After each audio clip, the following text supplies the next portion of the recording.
சொல்ல போகிறேன். இதை பார்த்து லைக் பண்ணி சப்ஸ்கிரைப் 5 ஸ்பூன் ஊற்றிக்கிறோம். மாடி தோட்டத்தில் விளைஞ்ச மஞ்சள் மிளகா ஒன்று, பச்சை மிளகா ஒன்று, சின்ன வெங்காயம் ஒரு 40 வெங்காயம் போட்டுக்கிறோம். அதை வதக்கிக்கலாம். சின்ன வெங்காயம் இதயத்தை பாதுகாக்குதுங்க. கண் பார்வைக்கு ரொம்ப நல்லதுங்க. பையில் இருக்கிற சத்து அழுக்குகளை வெளியேற்றோங்க.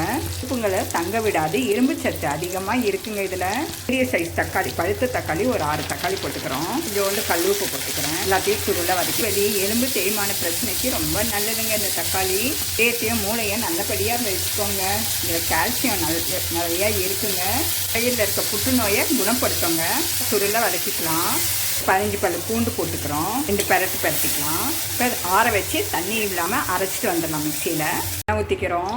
கடுகு 1 ஸ்பூன் போடுறோம். 1/4 ஸ்பூன் உளுத்தப்பருப்பு, மாடி தோட்டத்தில் மிளகாய் 2 போட்டுக்கிறேன். பிஞ்ச் பெருங்காயத்தூள், மாடி தோட்டம் கருவேப்பிலை கொஞ்சம். இப்போ அரைச்சி வச்ச விழுதை போடுறோம். இது 1/4 கிலோலாம்.